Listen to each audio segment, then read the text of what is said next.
So guys, recently Nigerians have begun to call out the former president of the United States, Obama, over the role he played in bringing Buhari to power, because Nigerians are now saying that it is since Buhari came into power that insecurity got worsened, because he allowed the Fulanis to invade Nigeria. There was this open visa policy that allowed them to come into the country. Don't also forget that recently there have been revelations that Buhari brought in Fulani militias, that in case Jonathan refuses to hand over power to him, that they are going to rain hell on Nigeria. And Jonathan got an intel on that and decided to peacefully hand over power. And since then, these Fulani militias that were imported into Nigeria, they've been left without, being well managed. That is what is leading to the serious insecurity menace we are seeing in the country.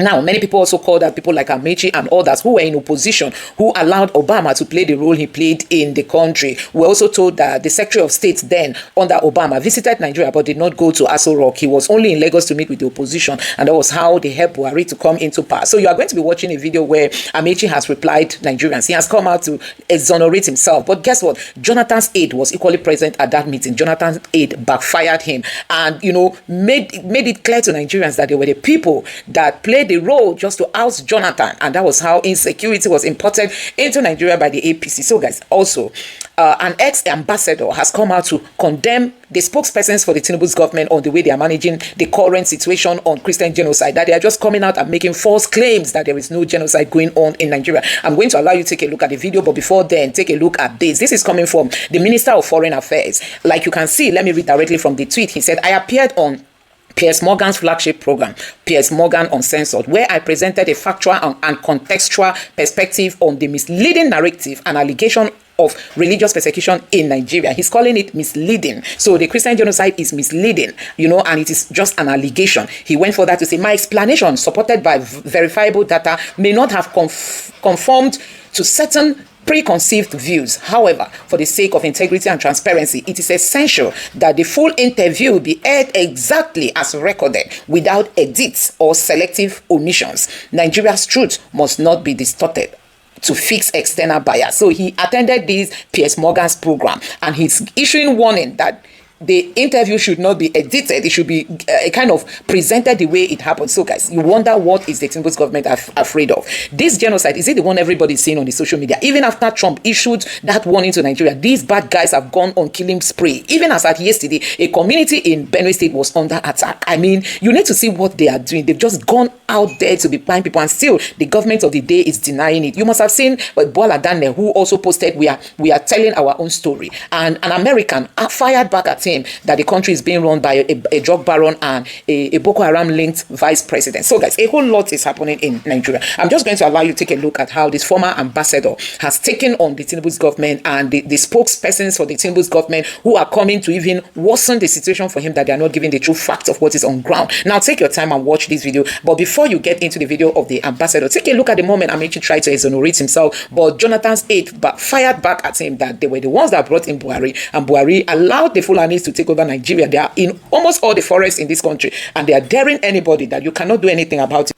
So guys, this is how Nigerians are reacting to the Minister of Foreign Affairs, who appeared on Piers Morgan's show to say there is no genocide happening in Nigeria. This person here say, "You cannot downplay already existing evidence of Christian genocide happening in Nigeria daily." I'm sure Piers did not ask you the right question or ask you to analyze some video evidence of a massacre. Then we watch you lie in defense on international TV, bunch of disgraceful. And this person said it is unfair to claim otherwise, because there is evidence everywhere. The US does not intervene without facts, and the current government were the ones that first reported the issue to the US as opposition. And this person here say, "Minister, you are only doing the job you are paid for. Christians are being wiped out in the north. I was a victim. Keep gaslighting the world. Soon it will get to your doorstep." And this other person here say, "Honorable Minister, the efforts you all put in disputing the claim is all what we are clamoring for government to address the rampant attacks going on in northern Nigeria daily." And this other person here say, "You think a 30-minute stint with Piers Morgan is going to erase decades of systemic wiping out of Christian communities and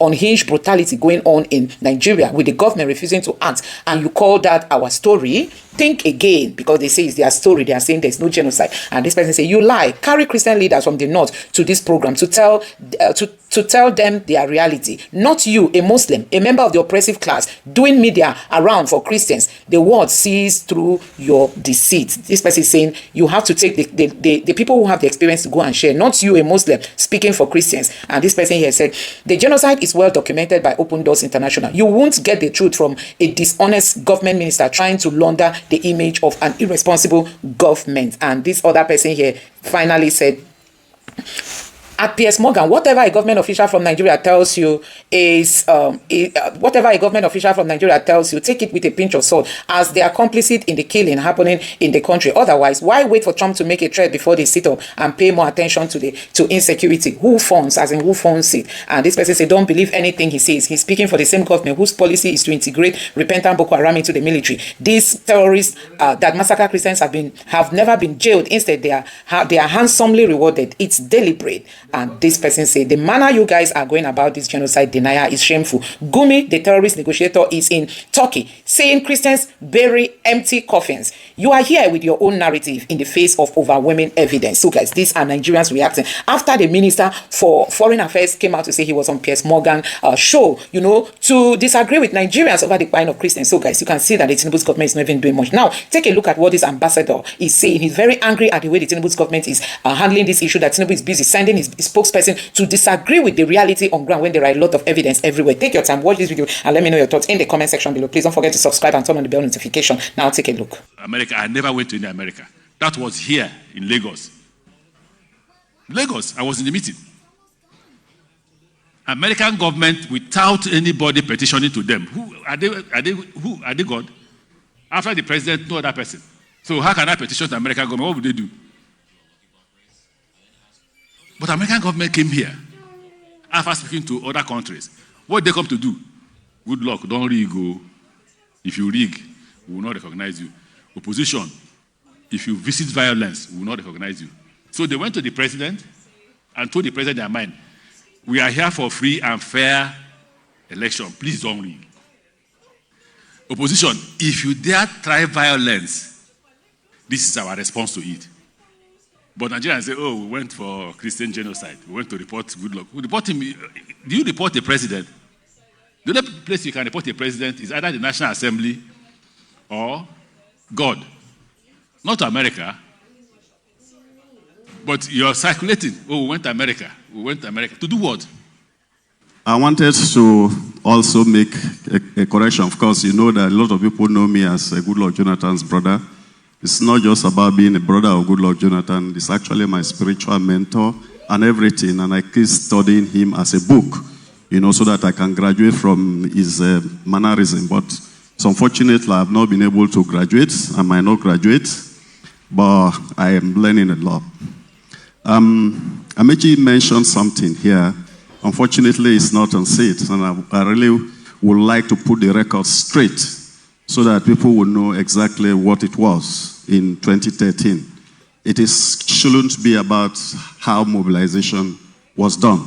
Yes, people were mobilized on both sides, but the outcome depended on who was on the seat and his approach to life. And yes, Goodluck Jonathan is one of those persons who says that his ambition is not worth the blood of anybody. And I think that that should be a lesson for all of us, that any president who is on seat should always emphasize that killing of innocents on account of achieving political power should be immoral. So, however, Amechi also said about going to the U.S. or not going to the U.S. Actually, it's true that people went to the U.S., and that's not something that we can hide away under the rug. People went to the U.S., and we know why people went to the U.S. And he also mentioned that when Kerry came, he came to tell the government that government should do peaceful elections. When John Kerry came to Nigeria in 2014, he went to Lagos. He never went to the villa. I was in the villa.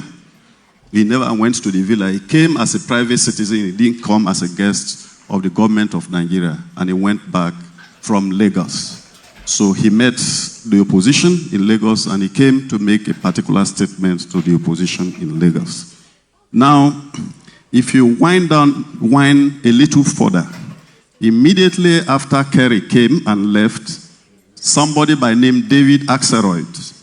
David Axelrod was a senior special advisor to Obama, became the strategic campaign strategist of the APC. It was not a coincidence that a sitting president of the United States, Barack Obama, sent his senior special advisor to become the chief strategist of the Buhari campaign. It's not a hidden secret. We need to keep these records straight always. And in any case, it appears to me as an individual, and this I'm not speaking on behalf of Goodluck Jonathan, he might have his own views on these issues differently, but I mean, as someone who has worked and has stayed behind him, I owe it a duty to always voice out and say it exactly as it is, no matter whose ox is going. So what's your central challenge to the statements made by President Tinubu's spokesman, or one of his spokesmen, Daniel Buwala? You know, let me start with a story. When I served in Ethiopia, I gave a lecture on Nigeria. And at the end of the lecture, the chairman, former central bank governor under Haile Selassie, said, in summarizing my presentation, said, anytime you meet a Nigerian population is increasing. And as I listen to, all sorts of data on what's going on in Nigeria today and the US trade, I'm reminded of that same story of how, this crisis with the Americans or the American trade has really exposed quite a number of things about the way we handle issues. The leadership behavior itself, in not understanding that in a crisis period like this, your first constituency, the people you should bother about, first are the people who elected you. As for today, the president has not spoken to us. His spokespersons just come in and say whatever they like. The other day, the Minister of Information, who, by the way, I have tremendous amount of respect for, Mohammed Idris. I've never met him. But every time he's on television to speak, I listen to him. He's a professional to the core. 2 or 3 days ago, he gave a brilliant press briefing on the situation in this country. And immediately he finished. I don't know how they gave the microphone to Dele Alaki. What did Dele Alaki say to destroy everything the minister has said? Dele Alaki said, the people driving this narrative as of yesterday. And Dele Alaki, of course, is the minister. Is the minister for, yes. The people, I'm quoting him, the people driving this narrative are those who lost the election in 2023. How on earth? Yes, I have to say I was rather, how on earth could you say a thing like that in this kind of situation? It's a very surprising thing to have heard him say. Buhari comes in here and then begin to spill all kinds of things. A Republican senator said this to me, a Republican senator said this to me. Listen, if Buhari is the face of Nigerian diplomacy today, then we are in worse crisis than we are. And then the next thing he said was, the crime rate in America is higher than Nigeria. My first question is, where's the data? I can't remember when last the Nigerian police ever presented the data on crime in this country. These are the kind of people you send to represent the president or to speak on behalf of the president, and they just create more problems for the president. These are the same people who started the crazy argument that, look, yes, Christians are being killed, but Muslims are also being killed. That's why some of us have to step in to say, listen, even saying that alone, you've destroyed your argument. So you're admitting inadvertently, yes, Christians are being killed, but Muslims are also being killed. And my question is, Muslims are being killed because the government, not necessarily this government, successive government, failed to protect them. But in making that statement, it shows you a lack of empathy for life in this country. Nevertheless, let me narrow that the focus a bit, because if you condemn Mr. Buwala for minimizing Christian persecution, do you equally criticize Nigerian officials who ignore, well, that's what you're doing actually, who ignore Muslims suffering, for example, abductions by Boko Haram? Or is it a case of selective outrage? No, it's the government people who started that argument. And I said, and I keep saying, it's the worst thing to say in times like this. Muslims are human beings as well. Of course. They died because those who took an oath to protect life in this country failed to protect them. not enough protection. And by the way, this thing has been going on for years, 15 years plus. How do we explain that a crisis in Nigeria has lasted for 15 years? Right, but Mr. Bwala, We have no idea the sponsors. We've never arrested anybody. We've never prosecuted anybody. Well, the government would argue that they've prosecuted quite a lot of people and sent a lot of people to jail. They said they've got 17,000 people in various camps across the country. Fine. Again, present the people with that. This is why I said, well, that's what they said they've done. They presented that in a argument. crisis situation like this, the first port of call is the Nigerian people. This is why the president should honestly speak to us and lay everything on the ground. No, absolutely. Look, this is what I would agree with you. mobilize. I couldn't agree with you more Mobilize, on that yes. score. Say I to could the not agree people, with you this more. is the situation. This is what we plan to do. Absolutely. This is what I want to do. And by the way, Charles, you know we always say this all the time. Foreign policy is an extension of domestic policy. Indeed. So if you are going to engage the United States, you need to put a few things at home. Absolutely, and you're an expert in Which that. I think regard. that it has not been done yet. Nobody can question that. But I mean, Mr. Bwala said that the attacks are slowing, that the evidence suggests that the frequency of attacks is coming down. Do you think frequency matters, or is any denial of severity, any attempt to deny the severity, where a lot of people are still dying, inherently harmful? In other words, how many incidents warrant a label of genocide, and why not apply it consistently? You see what I mean? Our friend Ahmed, I think, presented the data yesterday, which I saw, I think, on your program yesterday, if I'm right. And the figures, I have no. I mean, you mean Adamu? Kabir Adamu. Yeah. Yeah, fantastic. That was very helpful. But what worried me as well was that some Christian groups and some Christian leaders have also been, they are on all networks, social media, presenting their own figures and their own facts. So Ahmed Adamu would have to probably take a look. Kabir will probably have to take a look at that in order for us to have concrete evidence as to what we are speaking to. So you cannot say only 100 were killed here, and you look at videos circulated by pastors from Benue or from Plateau, and they said we have buried 200. On the day you said only 100, people were killed. No, we must speak with data. We need to put all these together. So in your assessment, this highlights Nigeria's lack of reliable data, which undermines efforts to assess the scale of the problem and allows conflicting narratives to flourish. Absolutely, absolutely. And this again goes to my point where when things like this happen, the first fellow who should speak and everybody else follows what he has said is the President of the Federal Republic of Nigeria. And you have to. Look, while I was saying that he spoke to Republican, senators, this senator said to me, this senator said to me, my argument is it's not a question of whether it's a Republican or a Democratic senator. Nobody has asked the question, how did Ted Cruz get involved in this matter now when this matter has been on the table since 2009? So there's a lot we need to do to understand the crisis itself, why it's coming up today, and focus on how do we deal with the problem. For me, the solution is end the killing. Yeah. Well, that's what everybody would like to see. In mobilizing national conscientiousness to do this. But I mean, is it your contention that Mr. Bwala is deflecting blame Of course. away from the government he serves, which is essentially his job? His job, yes. But I don't recall him, though, necessarily denying facts of attacks. Maybe just the context or the way that he's framing it. Is that? Absolutely. Even the way it is framed matters. Because, look, people are listening. Look, in a situation like this, let's understand one thing very clear, and I've always said this. Today, we do not live in a world of isolation. We live in a time in which as anything is happening in this country, it's all over the world. Indeed. You need to look from overseas. You need to see what Nigerians are sending about the fracas between Wike and the military.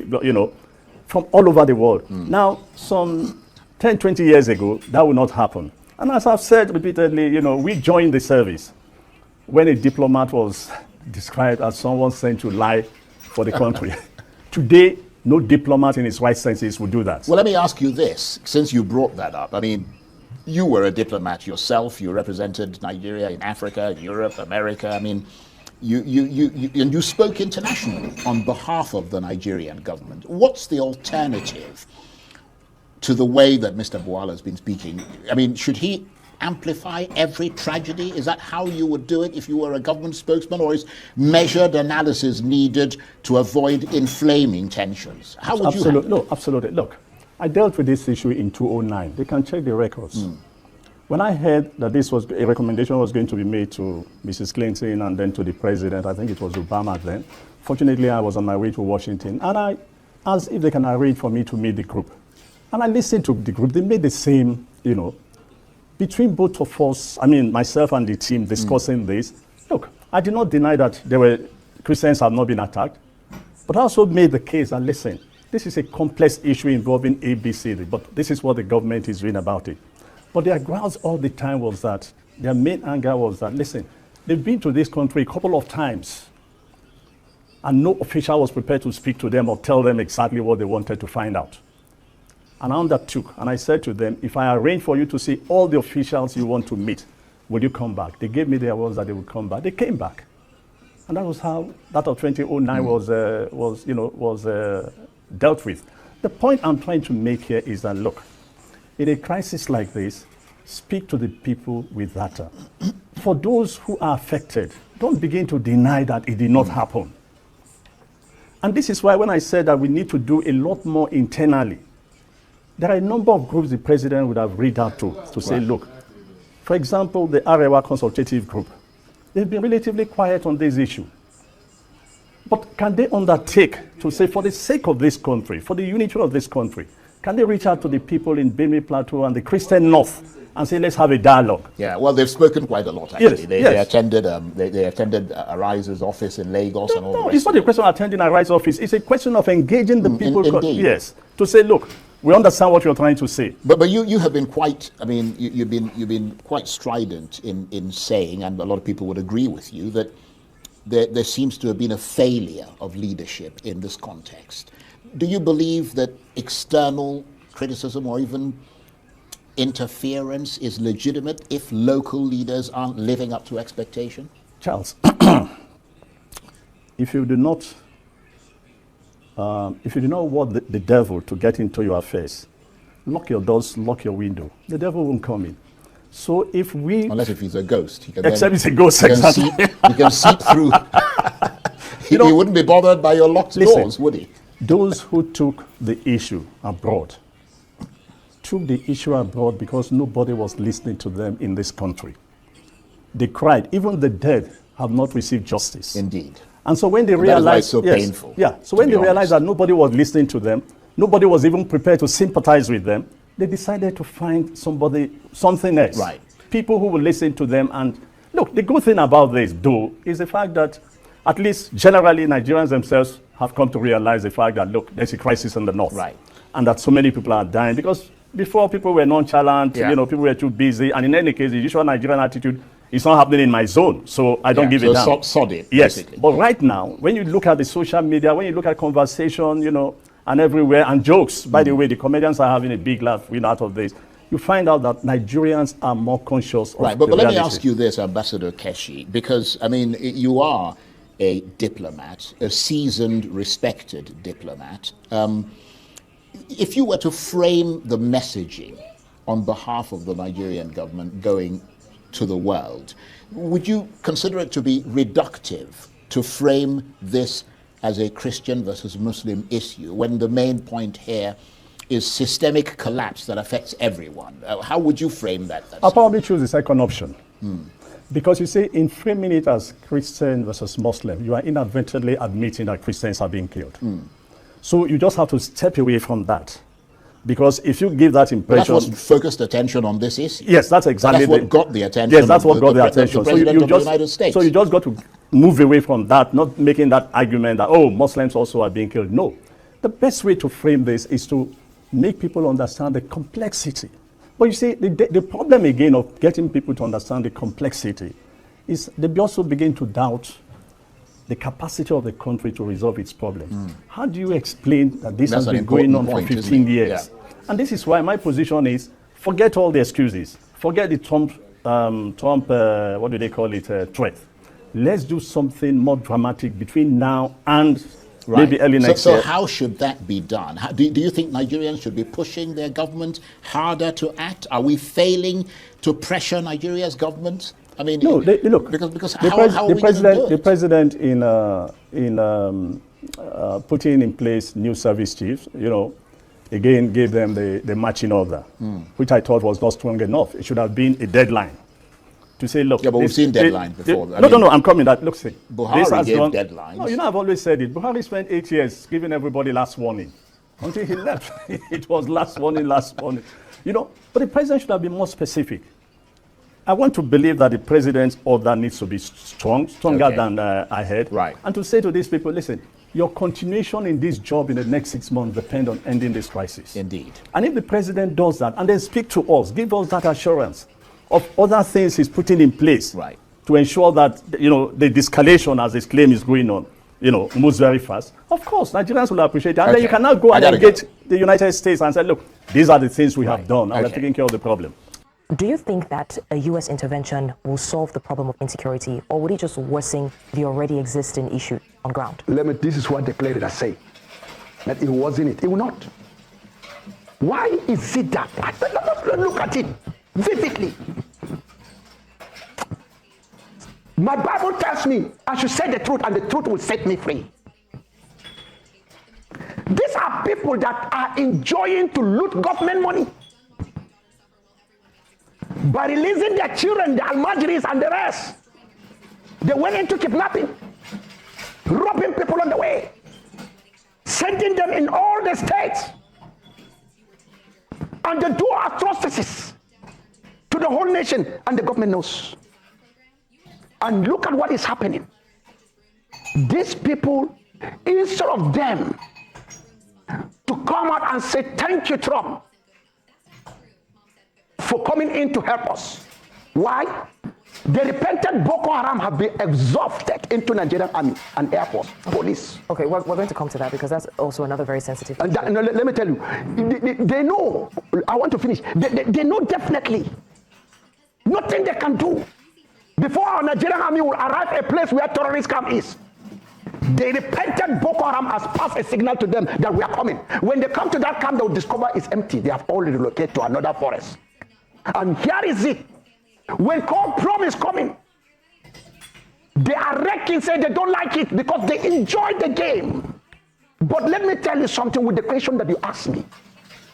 I'm over 100% to 500% accepting the intervention of Trump because Nigerian government, their hands are tied.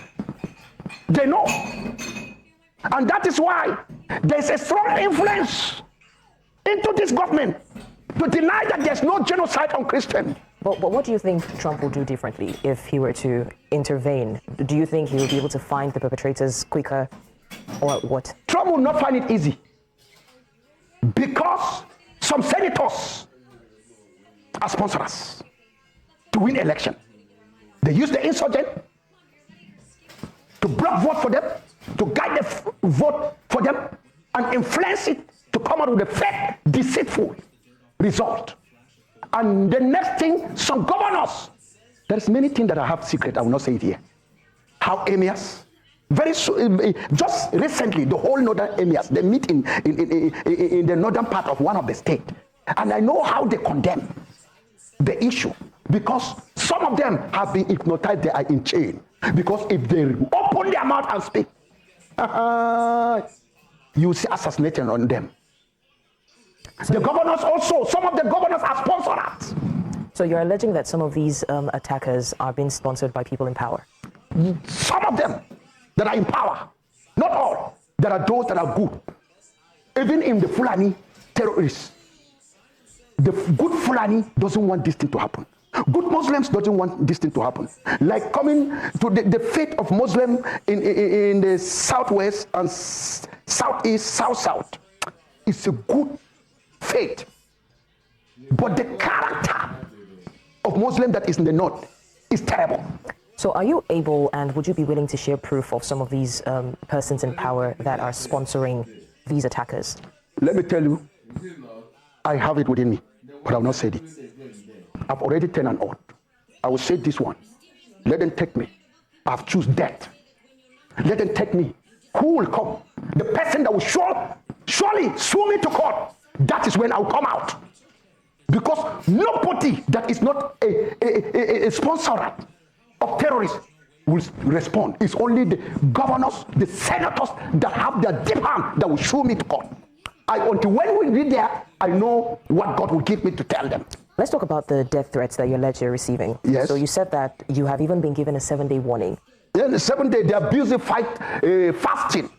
So who are the people you suspect are behind these threats, and what steps have been taken to guarantee your safety? The people that have a hand in the terrorists, they will go to any land because they know if Trump came in, their business of the day will fail. So you're saying that those who are sponsoring the terrorists are also behind the threats? They are behind the threat. Even the Boko Haram, they are meeting. I'm aware of it. They have put money on my head. If anybody killed me, he has a price. And 7 days has passed. I have my 7 days too. Through prayer and fasting in the Lord Jesus Christ. The battle has been drawn. I will fight better. If I'm in the grave, my blood will speak. That's why I spoke to my family. My wife is here. Nobody should give sissy if they kidnap me. It is the way for me to go to heaven. And by the time I arrive heaven, oh no, whatever I ask God to do for me for the sake of my people, in Christians in Nigeria, nothing will stop God from doing it. Because it's right in the Bible. Because the soul of innocent people that were killed on earth in Revelation are crying every day in heaven, saying, God, when shall you take vengeance for them, for us? They gave them white garment. Wait until other brothers have been killed on earth. That is, I'm one of the other brothers. Okay, so Yes. I mean, these are very strong words, and I've seen a couple of those videos where you have said that you've given explicit instruction to your people They should never pay kobo. that they shouldn't pay ransom, that your blood speaks better. Because why I say this, listen, why I say this, it is in the agenda of Islamic terrorists. They should kidnap Christians as long as they can do and ask for ransom so that they will plunder the Christians and cripple their businesses, cripple the income that they will feed their family. And it's part of jihad. It's part of jihad. So these threats that you're So receiving, why should I take the last thing that my children would eat and they will just plunder me and end up, my children will be suffering? I know what is happening in the nation. Even my children. Once they see the name of my children looking for employment, looking for a service, they refuse. They will eliminate my children. Even if they write the exam very well, they saw that Chomo Ezekiel, they will just cancel it. is this what is happening now? Now to me, And you think it's linked to... it's linked to what is happening. Okay, so these threats... And that's getting what I told my children, that please let me tell you something. Every one of them must carry the cross. Be in Christ. Let Jesus take over your life. The country is something. Even when you are in the queue, you mention your name that you are Darin Ezekiel Dachomo. You are Mvo Ezekiel Dachomo. Those who when they are married, those who their name has changed. But once they discover they have a link to their father, they will say, this is a man that is giving us trouble in Nigeria. They should never give room for his children. And that's what my children are suffering today. Okay, Reverend, I want to find With the out graduates, they are nothing, they cannot apply. Yeah, I want to find out about the threats that you mentioned. Yes. You know, you got information that you have a 7-day warning, which you say the 7 day has elapsed. It has lapsed. So you also talked about the fact that you know about their gatherings. Do you have people giving you this information, or it's speculation? Absolutely, from the bottom of my heart, insiders. Those that knows what I was doing is good. Let me tell you something. If my Bible says I should love my neighbor, and I refuse to love my neighbor, I'm under a curse. And this is what I love the Fulani, including the terrorists. I love Muslim, and I'll do anything. God has helped me. I've given form to Makkah. To the Fulani, they have gone to Makkah. There's one man that has gone to Makkah. During crisis in Bukuru, my house is among terrorists, among the Muslims, not terrorists. Let me tell you something. But it later becomes terrorists after the crisis. All Muslims, there was burning of fire. Almost many houses in Bukuru, just Plateau State. All the Muslims, they cannot escape. Like that imam that was able to save almost 300 Christians. But over 100 people in Gar were slaughtered. My grandmother that I told you, she was killed. My uncle was killed. My best friend was killed. After a month, crisis emerged in Bukuru. And they all rushed into my house. The Muslim. My wife is there. Some of them, they were there. Even up to date, they are showing appreciation. And let me tell you, they came to my house. We fed them. And they need water to do salah. We provide the water for them. We did everything. I have to order my treasurer and the church secretary the last week offering and tithe. I said, bring the money. They brought the money. We asked for security because every place there was locked down. We moved to Kaduna State and went and load food stuff because all my food stuff in my house is finished. Okay. So I brought the food to them and we cooked for them. Then after they relaxed the coffee, we invited security men. Let me tell you, there was a Fulani man when he came. We invited, they came and took them away. Okay, Reverend, for want of time, I want us to talk about the fact that it seems, and there have been speculations, that Christian organizations and Christian leaders are conveniently avoiding these conversations, and it now looks as though you're acting on your own. So why do you think the silence exists? Although recently we've seen some Christian organizations converge, to address the issue, but people are saying that they're not talking about it enough as passionately as you are. Why do you think it feels like you're working on your own? You see one thing, Jesus said in Matthew chapter 5, he said, you are the light of the world, and you are the salt. What is the work of the salt? Is to give good taste. Chapter 5, verse 11 to 13. We are the salt of the earth. We are to make the country grow. Every Christian must make the country grow. We are the preservers so that the nation will not decay. If you put salt on meat, it will not decay. It preserves the meat. We are the preservers of peace in Nigeria. So why are the other Christians silent then? I'm coming. They are silent because they have lost their taste. And Jesus said, when the sword lost his taste, he will be silenced. He will never preserve Nigeria with the truth because he doesn't have the truth. He will never give good taste. A salt arriving in the soup, it has to dissolve and touch every part. That's why Christians must have a say in politics. We are the salt. We have to go into the world of the politics, but they are silent. Jesus said, a salt that lost his silence will be thrown away. It becomes useless. They'll be marching on it. Islamic people are marching. They are marching, definitely marching on Christians that have lost their saltiness. They are light, but they are under the table. They are not on the top of the table. Even Islam doesn't see light in them. They don't see light. Then here comes the Holy Spirit. Take over my body. You must cry out for my people. And God heard the cry. Trump responded as God responded to children of Israel in Egypt while they are slaves. Okay, so Reverend, are you saying now that all these Christian associations are not backing you up, either in secret or in the open? Are you saying that you're actually on your own? I'm saying that.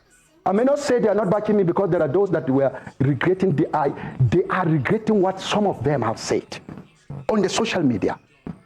So which of them are regretting right now? Has anyone reached out to you from? Like I asked the chairman can Northern State. I see the press release. I know what he said because they were in Kaduna. Kaduna people, they are buried more than how many thousands? Only when we go to heaven you will know. The southern Kaduna are bleeding.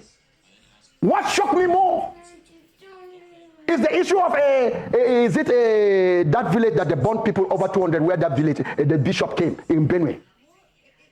The president of Nigeria arrived Benue, but he was not able to go to the scene of Yelwata. He stayed. He has the calling helicopter. He has many, even if the road is bound, he can fly over Yelwata and see corpses, but he didn't go. Abba, what have we done?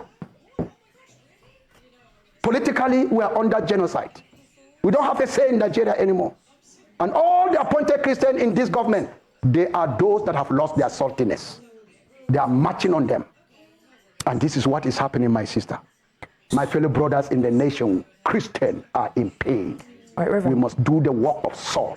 Preserve the Christian in the north are dying almost every day. Like today, they are burying 2 people in Rachi.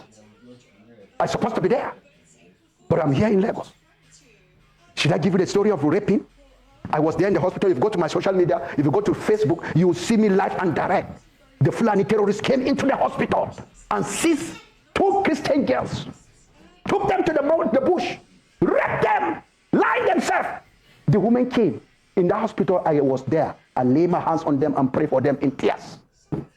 And other Muslims are on admission, but I didn't touch them. All right, Reverend, you have made a couple of videos, and I want to also find out again, in recent time, has anyone from the government, local, state, or even federal, reached out to you or carried out investigations based on your report? And what do you think that the government should be doing right now that they're not doing? No, the government, they must come out of their bias heart and come out publicly. But have they reached out to you? Have They you have not carried reached out any out. investigations whatsoever? They have not reached out because they have seen the fact. Look at the recent killing.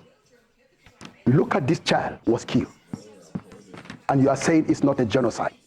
Innocent child. Look at this man in the bush. Look at him. Recently, I told them to take it. Look at another man was butchered. And these are all Christians? This is a grave. They are all Christians. I will bring that to my church. Look at how corpses they are. Oh no. I don't want to talk much about this. And look at it. Look at our crops. They went to the bush and cut down our crop. There is no harvest for us. They put their cows inside. Look at the corpses of people that they have killed recently. I was there to perform the burial.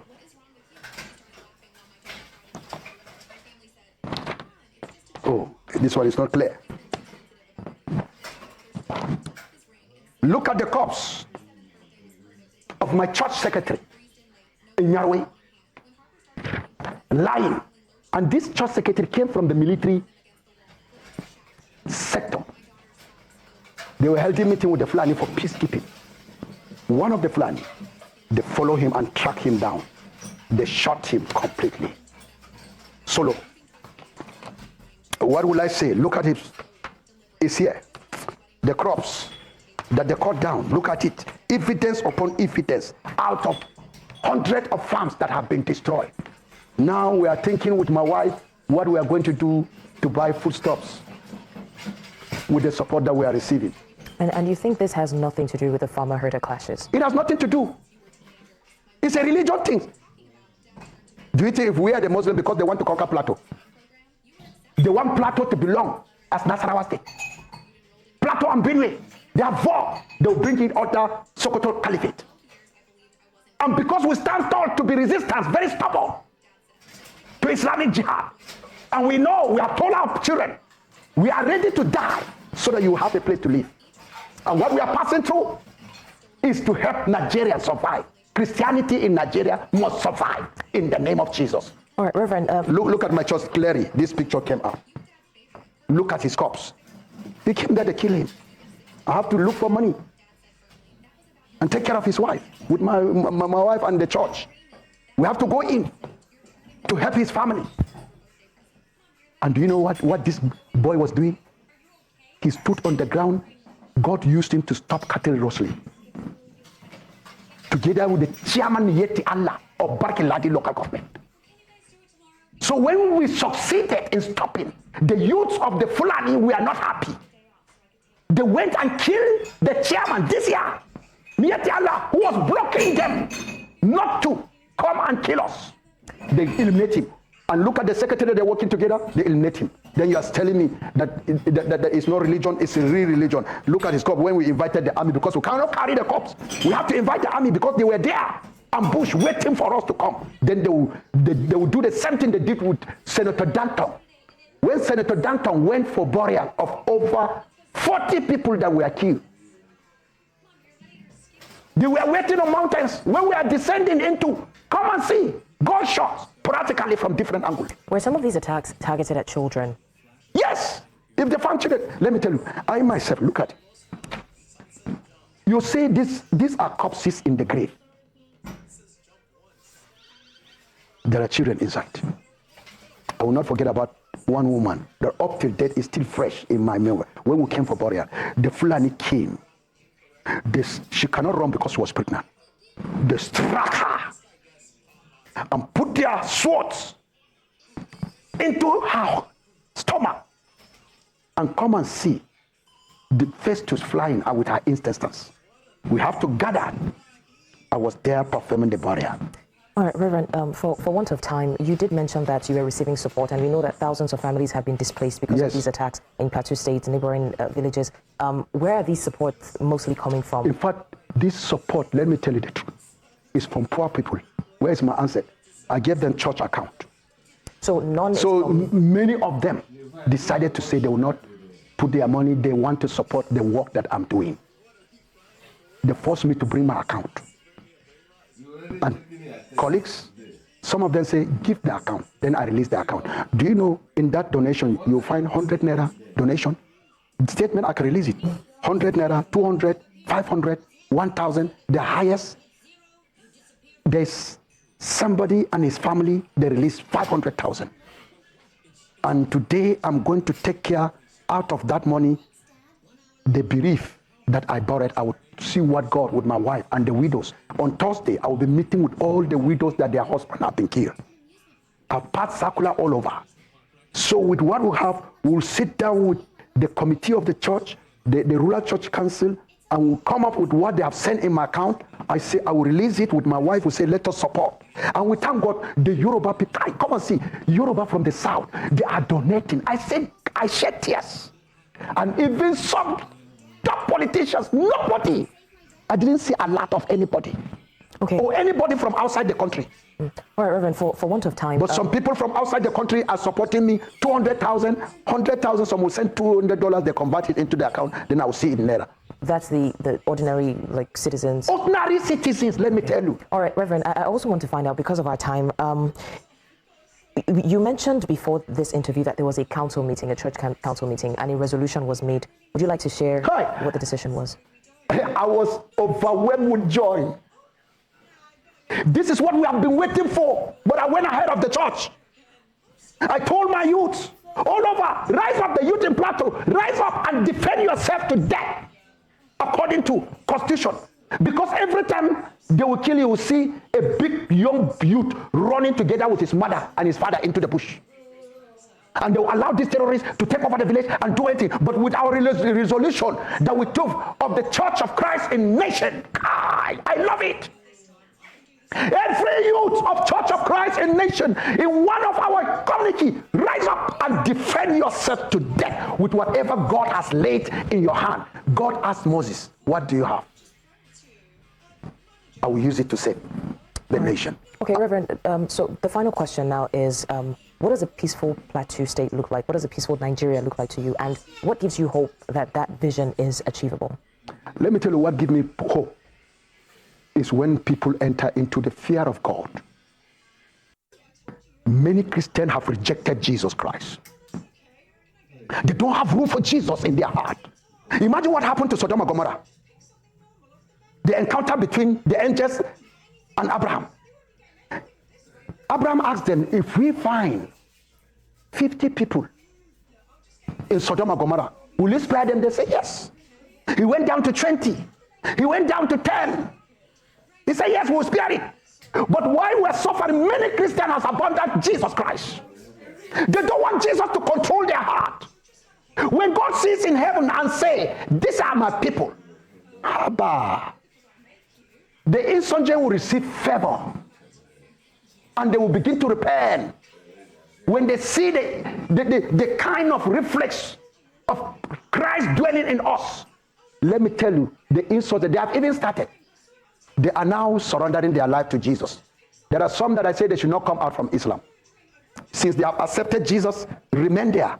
If they are bowing their head, let them call Jesus in their heart. If they are doing awala, washing their legs, they should say the power of Jesus. Let me tell you, I have many They will call me and say, Pastor, yanzu mun zama Krista.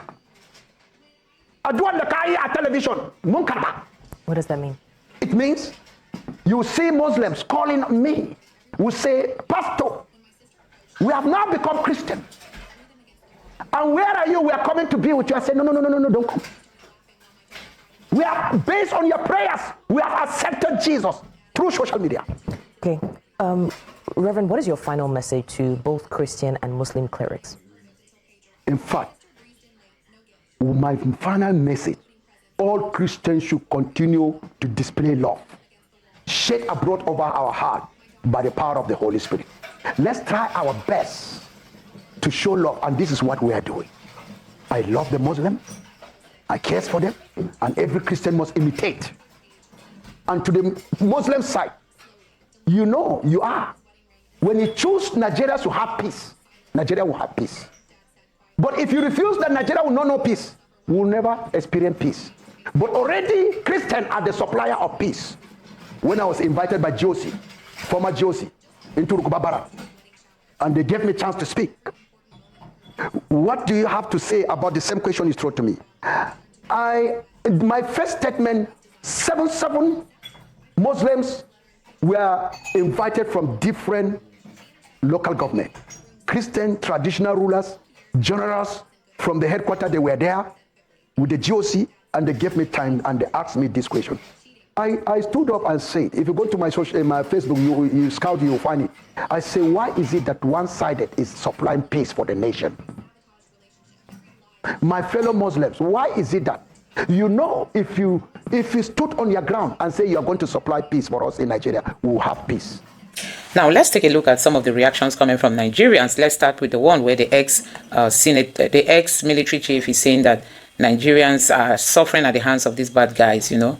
They are being asked to pay taxes, and now they are also being asked to follow the law of the Islamic people, not the law of Nigeria. So, guys, a whole lot on the table in this country. We don't know where to even start. There are a lot of challenges facing Nigeria today, honestly. There are a lot of challenges. So I'm just going to take you through some of these reactions just for you to know what Nigerians are saying, because as it stands now, you can see that the government is not even paying heed to the plight of these Christians in the village. Tell me why the Tinubu's government should still be wasting time on going for a rescue mission after the US hammered this serious warning. I'm just wondering, why is it that Tinubu's government is not moving fast? This person says, so terrorists now collect tax in a sovereign nation like Nigeria. We can't continue to deceive ourselves.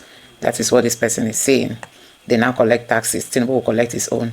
The terrorists will collect their own. And this person says a man who specializes in killing. If we can imprison Awolowo, Ken, Asuru, Wiwa, murdered Abiola and his wife without Nigeria breaking apart, we are moving to kill Nnamdi Kanu and nothing will happen. Abdurrahman Bello Dambazao, a Fulani and a Nigerian current Minister of Interior, said this in September 15, 2017. That they are moving to kill Nnamdi Kanu. Can you imagine?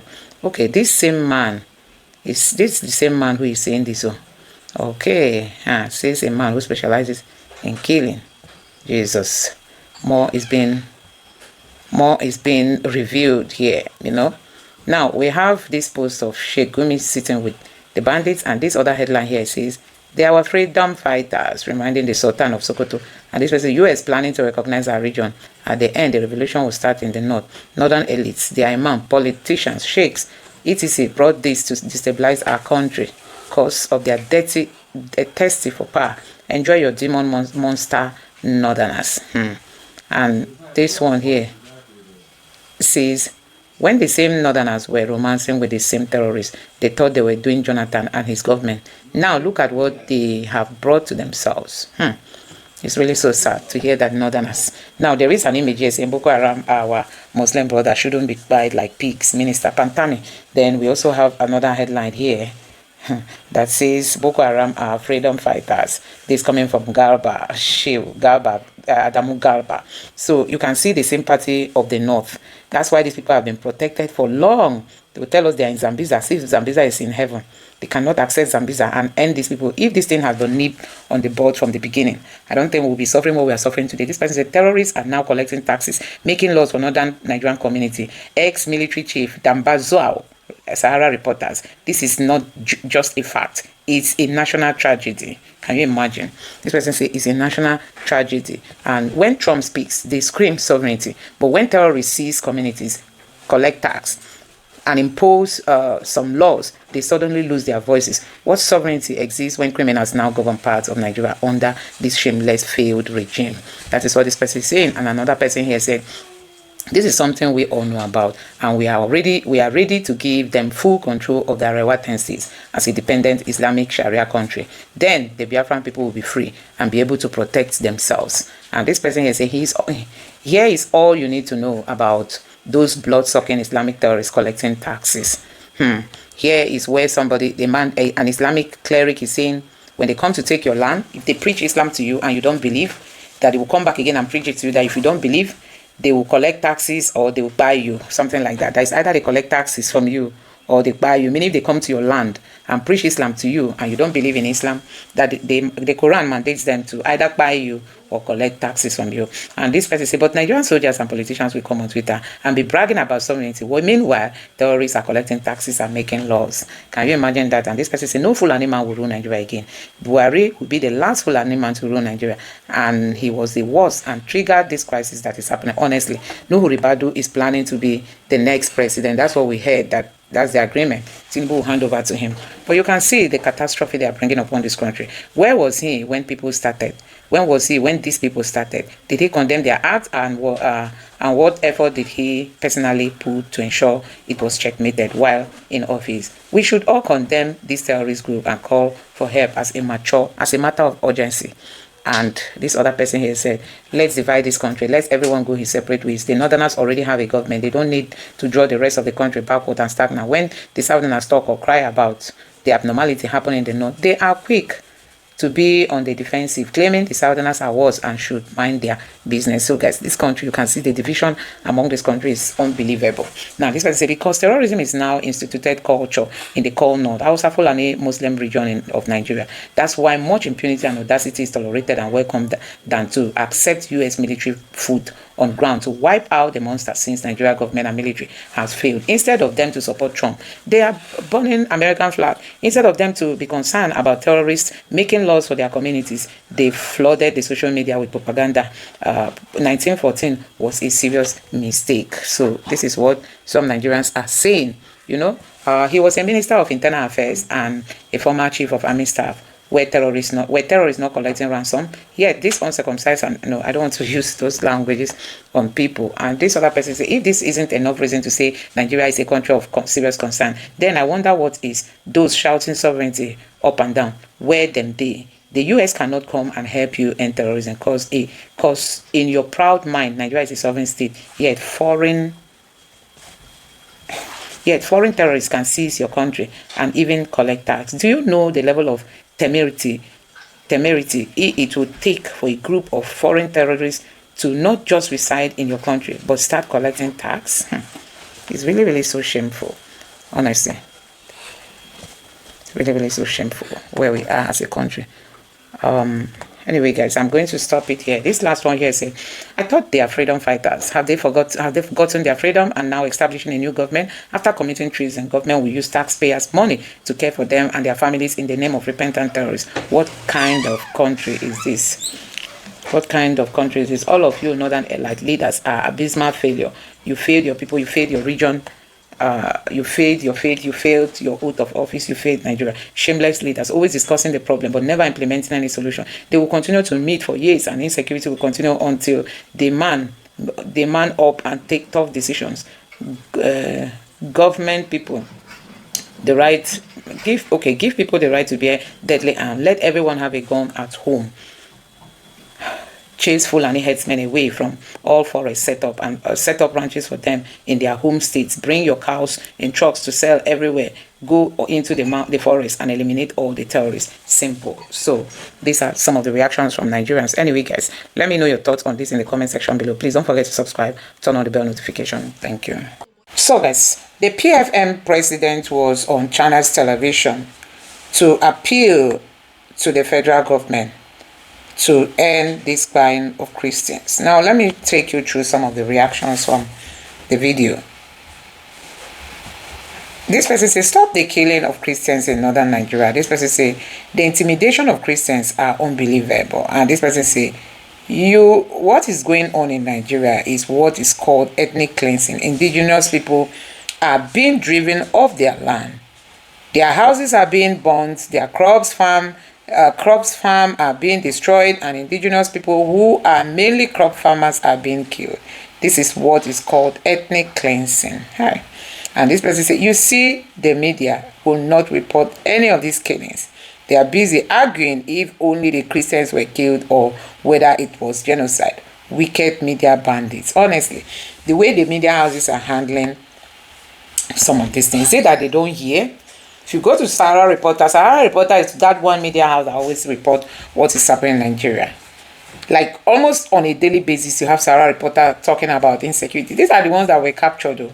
Some of these things are happening in interior areas where people don't even have access to phones and all this gadget. This person say, you see the media, okay, I've read that. This person say, until 140 million hungry Nigerians wake up from their sleep and fight this injustice under APC, they will never be free from slavery and suffering, watching from Dutch land. So this guy is saying that Nigerians have to wake up to fight what is happening. Christians will win. Our Lord Jesus Christ is on our side. Amen. We will win by God's grace. And this other person here say, what about the Baptist school abduction in Kaduna where ransom of 500 million was placed on their release? The instances are too innumerable to mention. It has to stop now. This person said, the Bishop Wale Eke, where exactly did you hear President Trump say he is going to invade Nigeria? President Trump simply said he is going after terrorists who are killing Christians, period. And this other person says, sir, this has taken your second tenure for you to talk well, sir. This has taken your second tenure for you to talk. Well done, sir. Bukola, please be real and stop asking rubbish questions. And this person say, anybody voting for APC wants terrorism to continue. Anybody voting for the APC is not, I mean, Christians should just make up their mind to boycott everything about APC, at least to honor those who have lost their lives in this country. I think that is just it. Nigerians, let us reject APC now with the evil agenda. I mean, they've fight all these Christians and you want to pay them back by,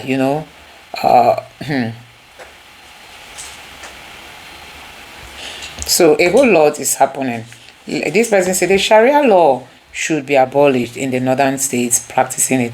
The government has the name of all sponsors, sympathizers, members of Boko Haram and Islam. Go after them, arrest, prosecute, give them capital punishment. No time to pamper them except C&C is part of them. Then he resigns, period.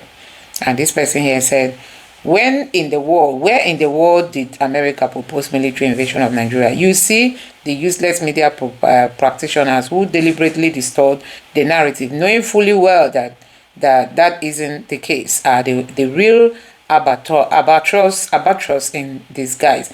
America only mentioned specifically that it will hit Fulani terrorists if the Nigerian government fails to stop Christian genocide. What these journalists are doing is misrepresentative of issues. Actually means that they are complicit. Shame on this Bukola. Oh my God. Bishop spoke from the depth of his heart. And this other person here said, Your Lordship, sir, you just hit the nail on the head of a singular offense. Is that they are Christians, period. Okay, this person is trying to say their only offense is that they are Christians. And the situation of killing is going on. Why is the DSS and the army, why is the DSS and the army should go and verify, document and find solution? The situation is barbaric and this person is true talk. So guys, these are Nigerians reacting to this news that the Tinubu's government is not even paying much attention to, asking the government to do the needful. It's becoming very, very difficult for them. Anyway, guys, let me know what you think about this in the comment section below. Please don't forget to subscribe to the channel and turn on the bell notification. Thank you.